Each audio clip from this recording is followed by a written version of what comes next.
My brother is in the garden. In the midst of a hurricane with a violent thunderstorm, my 4-year-old daughter pointed outside. I couldn't believe my ears. After all, my son had passed away in an accident 5 years ago. However, I knew my daughter had a mysterious power. Thinking it couldn't be, I glanced toward the garden, and there stood my son, who was supposed to be in heaven. After that, a terrifying truth was spoken from his mouth. Shaking with rage, I vowed firmly, I'll make them pay for this. I am Hannah. Born in New York, I lost my parents when I was very young. I spent my days moving from one relative's house to another. I should learn a skill for a stable life. I decided to study Spanish and started working as an interpreter and translator. Then, 10 years ago, when I was 25, I traveled to the West Coast with a friend from overseas. It was during that trip that I met Tony, who was the same age as me. Welcome to our place. He was the heir of the hotel where we stayed, and he was running it with his mother. Tony, apparently smitten by my fluent Spanish, pursued me relentlessly. My father passed away a long time ago, and it's just me and my mother running the hotel. It would be great if you could become part of our family. Yes, I would love that. Let's make this work together. Overjoyed at the thought of having the family I had always dreamed of, I decided to marry him. And so, I moved to the West Coast to live with my husband and my mother-in-law, Carol, helping them run the hotel. A year after we got married, our son Kevin was born. He had long eyelashes and cried so energetically. Hannah, you gave birth to a boy. You've done so well. Now we won't have to worry about an heir. It seemed both of them had hoped to pass down the family hotel, small yet rich in history, to a son.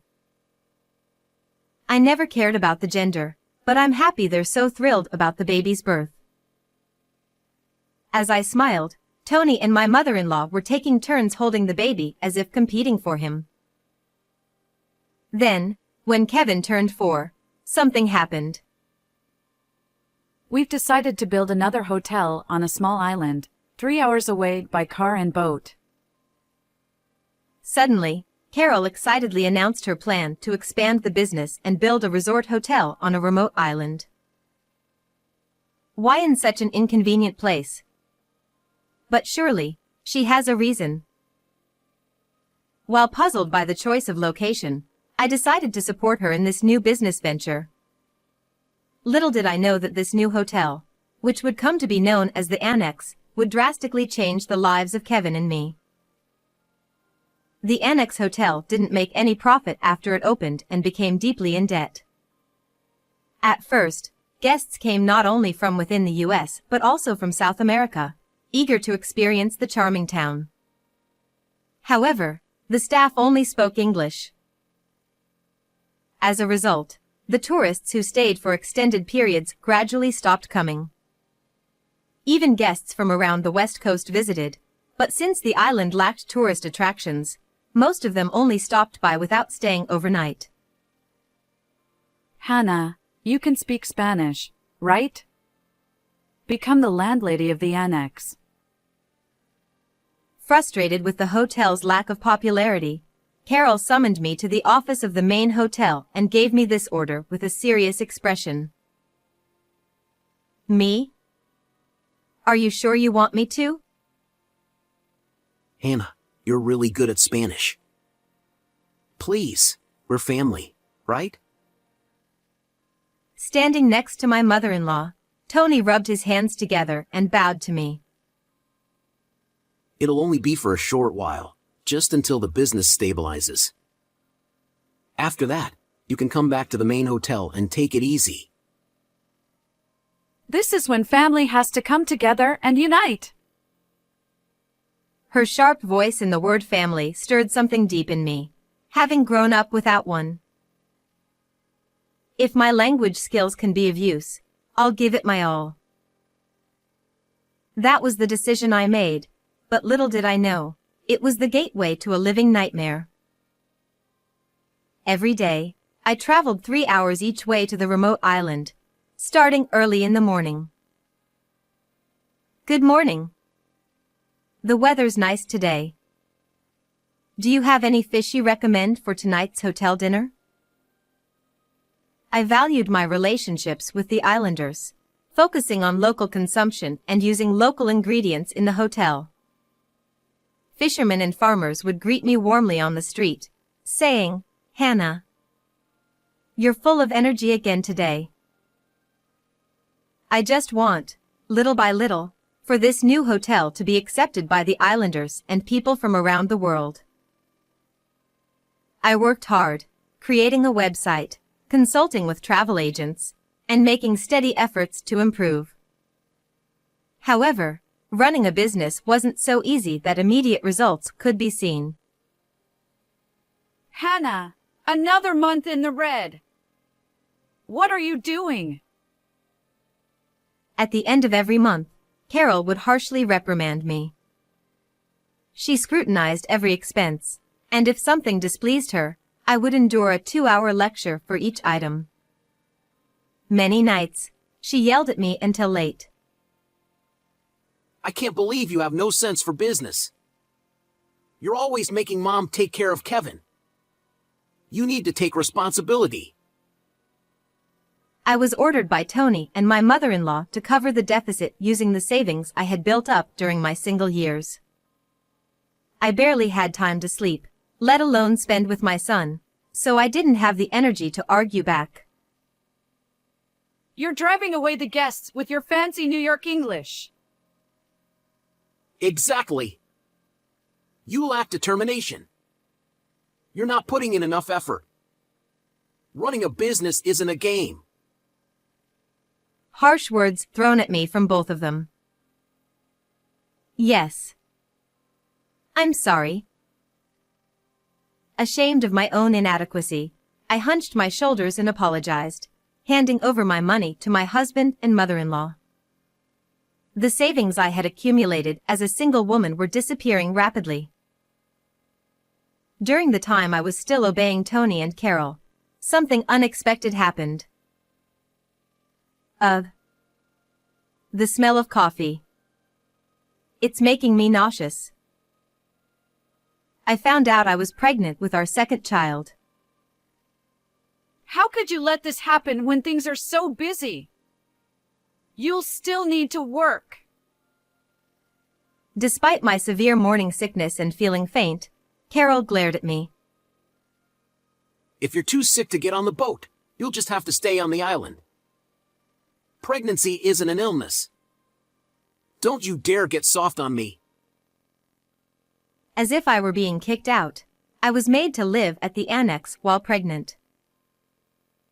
Kevin is the heir, so I'll be the one to properly educate him. My mother-in-law, who doted on 5-year-old Kevin, refused to let me take him with me, insisting that the mainland had better education and health care than the island. She's right. Kevin has his kindergarten friends here. It's hard, but it's only for a little while. Once things settle down, I'll come right back. So, I decided to leave Kevin in the care of Tony and Carol. About 2 months after I began living on the island, my morning sickness finally eased. I became even closer to the islanders, and together we came up with ideas like holding regular events to attract more guests and adding more signs in foreign languages. As I thought of my son's smiling face, I started to think it might be time to return to commuting from the main hotel. But just then, I received a phone call from my husband. Kevin. He was in a car accident. He passed away just now. I couldn't comprehend what he was saying. But realizing I needed to get to my son immediately, I simply said, "I'll come back right now," and was about to hang up. What are you talking about? The sea is rough right now. His words jolted me. Unfortunately, a hurricane was approaching at that very moment, and all boats had been cancelled. For the next few days, I couldn't cross the sea, and during that time, Kevin's funeral and cremation had already taken place. We had to rush everything because of the crematorium's schedule. Hearing that over the phone, I was left stunned. But when Tony sent me a picture of our son's memorial photo, reality hit me hard. Kevin ran out into the street. It's our fault. But it's because you didn't discipline him properly, Hannah. Even while I was grieving, Carol blamed me, leaving me utterly lost. If only I had made the hotel successful sooner and stayed by Kevin's side, maybe this wouldn't have happened. Unable to be there for my son in his final moments, I spent my days in tears. Finally, when the boats resumed, I contacted Tony, asking him to pick me up at the port. But in a somber voice, he hesitated, saying, "But If you come back here, you'll just be surrounded by memories of Kevin, and it'll be too painful. Why don't you stay at the annex for a while?" Exactly. Right now, you should focus on the baby that's coming. Even my mother-in-law, who had taken over the phone, encouraged me to stay on the island, perhaps out of concern for my grief. But I want to visit his grave. What are you talking about? If something happens to our next child, we really won't be able to recover. Let's just focus on the baby right now. With both of them urging me, I reluctantly decided to focus on the pregnancy.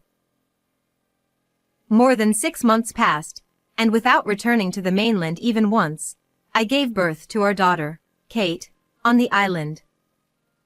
Like her brother, she had long eyelashes and was full of energy. The neighbors adored her, and she grew up healthy and strong. This time, I was determined to raise her on this nature-filled island, so I could always be by her side. My husband respected my wishes, and my mother-in-law, having no interest in a girl who wouldn't be an heir, easily agreed. However, Tony, busy with work at the main hotel, only visited the annex about once a month. I was also occupied with balancing childcare and my responsibilities as the landlady, so even though we saw each other less often, I thought that as long as we both worked hard, things would eventually settle down. Sorry, but I won't be able to visit next month. What? I won't get to see Daddy? One morning, while we were having breakfast at home near the annex, Tony, who had come to visit the day before, announced this. Our daughter, who had just turned 4, puffed her cheeks in frustration. As Kate entered kindergarten, Tony visited the island even less frequently. Then we'll come see you. I haven't left the island since she was born. What? Are you serious? The hotel still needs a lot of work. You can't just leave. You can't afford to take running this business lightly. Whenever I suggested visiting the main hotel, Tony would get angry, spitting his words in frustration. Seeing him pay more attention to his hairstyle and stylish bags than before we got married made my chest tighten with unease. I see, Mommy's the innkeeper, so let's work hard together. That's right. You and Mommy both need to work hard and make the hotel thrive. We're aiming to be the best in the world. Tony's passionate dedication to the hotel made me feel guilty for doubting my family. It's only natural for him to care about his appearance since he's in the hospitality business. I told myself, convincing myself as I focused on raising Kate and managing the inn on the island every day. Less than a month later, the largest hurricane in recent history was heading toward the island where the annex stood. All the residents were evacuated to the mainland. I'm scared. On the boat heading to the port, my daughter clung to me, her voice trembling with fear. "Don't worry, Mommy's right here with you." I held Kate tightly. 4.5 years ago, during that hurricane, I couldn't even hold my son's hand, but now, being by my daughter's side, I felt grateful I could raise her myself. We're back. As soon as we arrived, I went straight to the office of the main hotel. Hannah?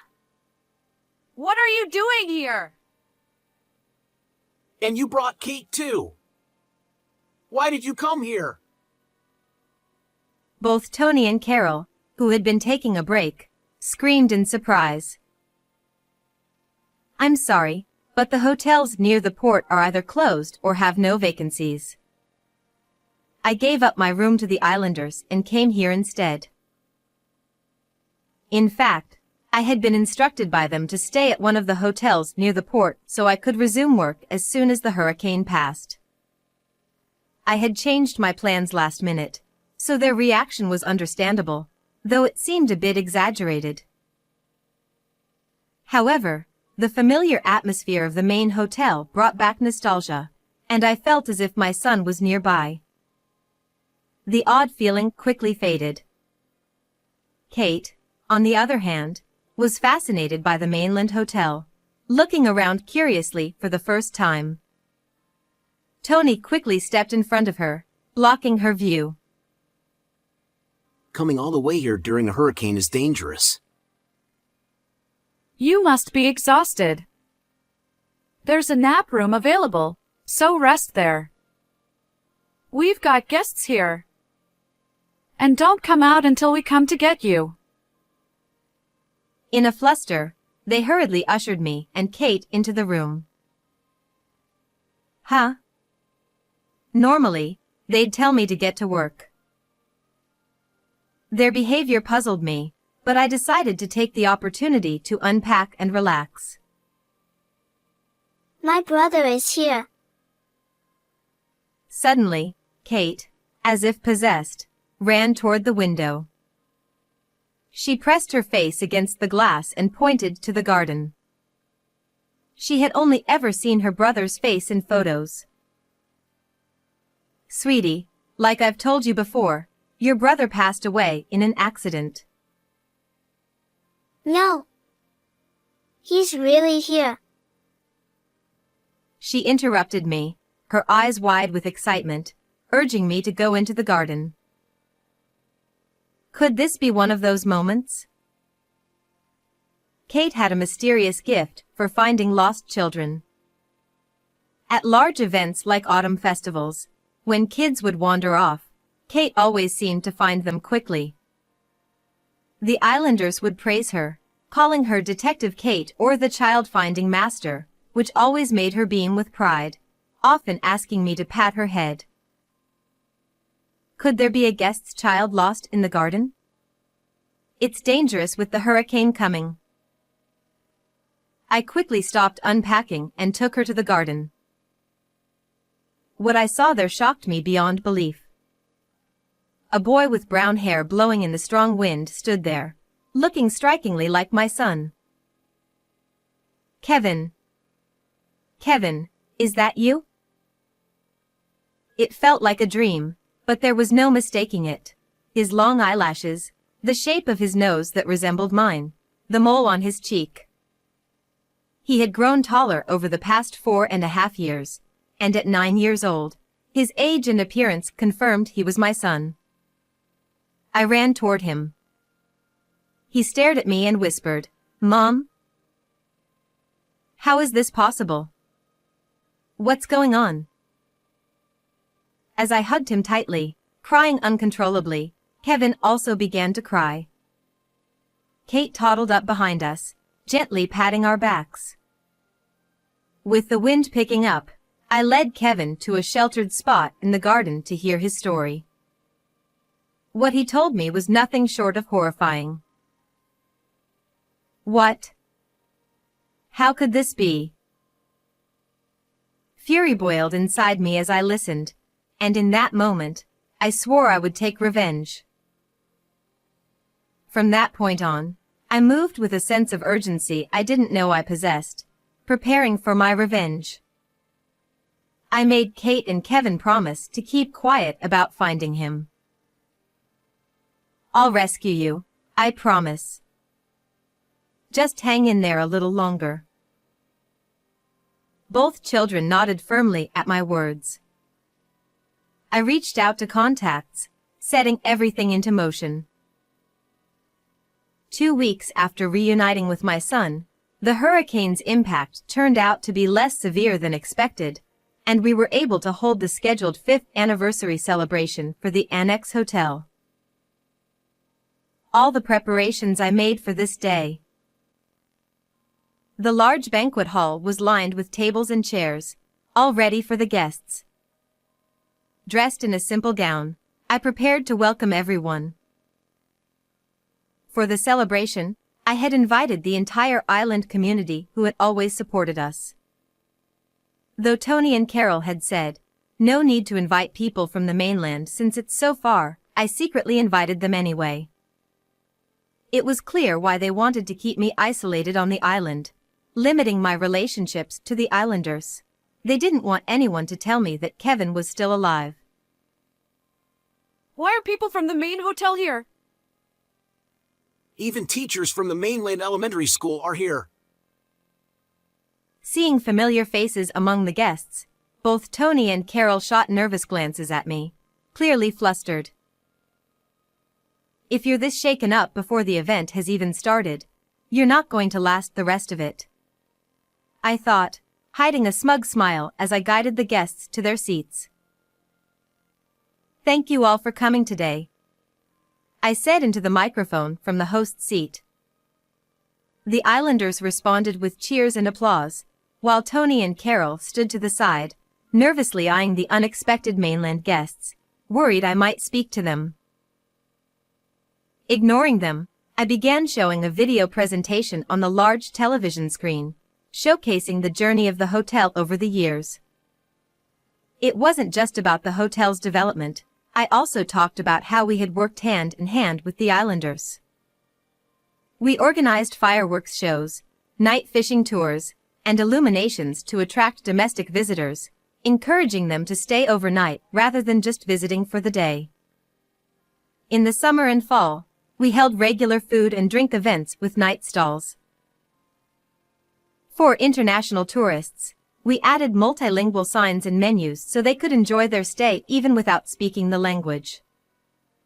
Thanks to these efforts, the island regained its vibrancy, and the hotel began to thrive.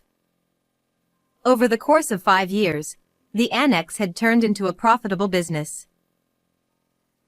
It was so hard at the beginning. But the people of this island were so kind and supportive, I said, tears welling up as I spoke about the hotel's journey.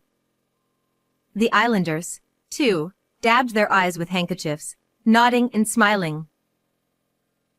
And yet, amidst all this, a tragedy befell my life, I said, my voice lowering as I paused. Tony and Carol, who had been avoiding eye contact, turned to me with frightened expressions. I received word from my family that my son had passed away. A photo of 5-year-old Kevin appeared on the large screen, and Tony and Carol let out a small shriek. The mainland guests started whispering, "Is that Kevin? But he's alive, isn't he?" Seeing the guests murmur, both Tony and Carol turned pale, unable to run from the situation with everyone's eyes on them. They stared at the floor in silent panic. I shot a cold glance at the two of them and displayed the next photo. Kevin, now 9 years old, playing in a park with Tony and Carol. In truth, On the day of the hurricane 4.5 years ago, there had been no car accident. They had taken advantage of the boat cancellations, lied to me about Kevin's death, and secretly raised him on the mainland. Kevin revealed to me on the day we reunited that they had told him I was dead and that he would never see me again. He had no idea he had a sister, Kate, either. Kevin had cried, saying, "I thought I'd never see you again, Mom," and his sobs were swallowed up by the roaring hurricane winds that day. Tony and Carol even fabricated Kevin's memorial photo to deceive me, keeping me and my son apart for 4.5 years. I said, my eyes burning with rage as I glared at the two of them. Carol, sweating profusely, stammered, What a crazy prank, right? Tony, wiping his forehead, muttered, I mean, seriously, who would even do something like that? It's not funny at all. They tried to brush it off, but the mainland guests frowned and whispered, how could they tell such lies, and if they could lie about something like this, maybe the story about the divorce is fake too? Hearing the word divorce didn't surprise me in the slightest. When I invited the mainland guests to the celebration, I had personally called each one, gathering information as I went. I asked them to keep quiet about their invitation, telling them there would be a surprise during the event. In those conversations, I learned shocking details. Tony and Carol had told people that I had cheated on Tony, abandoned Kevin, and disappeared. They had told Kevin I had died, asking the neighbors to keep the secret. You've been telling lies left and right. You wanted to keep me on the island to hide the fact that Kevin was alive. I was shaking with anger, yelling at them. On that hurricane day, when Tony and Carol had insisted I stay in the nap room, they were trying to prevent the neighbors from seeing me, someone who was supposed to be missing. Tony and Carol, realizing their web of lies had unraveled, could only scratch their heads in desperation, realizing how deeply they were exposed. However, I did not ease up on my attack. I displayed photos of my husband flirting with another woman on the large television screen. This time, not only the mainland guests but also the islanders raised their voices in surprise, exclaiming, "That's the daughter of the wealthy Smith family, and so it was Tony who was cheating." Hey! What do you think you're doing? My husband yelled, his face flushed with anger. When he tried to lunge at me, I easily dodged, and he fell flat on his face from the momentum. Since the day I found my son, I had been tailing Tony for the 2 weeks leading up to the celebration, taking those photos. When I told the islanders, I have something I absolutely need to do, they didn't ask any questions and helped me with running the inn and taking care of my daughter. What do you think you're doing? That's my line. You're married, and yet you're deceiving a single woman. Unbelievable. Without missing a beat, I played a recording I had secretly made using a bug I planted in the office Tony and Carol used for their breaks. Hannah's pretty much useless now. I heard my husband say with a laugh. Carol chuckled and added, Her parents' inheritance and the savings she accumulated out of fear of being alone have finally run dry. Then Tony complained, Our marriage was just to get her to pay for part of the new resort's construction. She's pretty much useless now. To that, Carol responded immediately, We'll keep Hannah on the island as a lackey until we find someone new. It was clear Tony had only married me for my money. And then Carol, her voice practically giddy, said, Next up is the Smith family's fortune. That family is loaded. Tony cheerfully replied, I've been dating her for about 4 years now, and at 28, she's ready to settle down. She's all in for marriage. Carol then suggested. Until we have an heir, we can just let the rich girl take care of the kid. To which Tony coldly responded. Once I have an heir with the new woman, Kevin can conveniently disappear in a real traffic accident. The murmurs among the guests grew louder as they listened to the recording. Wait! This isn't what it sounds like! Hannah, what have you done? Ignoring their panicked outbursts, I looked away, leaving the two to squirm before the gathered guests. At that moment, the doors to the banquet hall swung open. Jenny, the wealthy heiress whom I had informed about their misdeeds beforehand, stormed in. With a face like a wrathful demon, she marched straight up to the two of them and stood firmly before them. You told me you were divorced, didn't you? In a voice as low as if it had crawled up from the depths of the earth, she grabbed Tony by the collar. And you said you wouldn't have to take care of any kids. What's going on? She brought her face so close it looked like she might headbutt him, then clicked her tongue in disgust. Her intensity was so terrifying that not just Tony, but the entire hall fell silent. What you've done is marriage fraud. The next time we meet, it'll be in court. She shoved Tony with a forceful push. And don't you dare underestimate my father's lawyer. She spat as she walked away. As Jenny sat down in an empty seat in the now eerily quiet hall, I reached into my bag and pulled out a certain document. How the hell do you have that?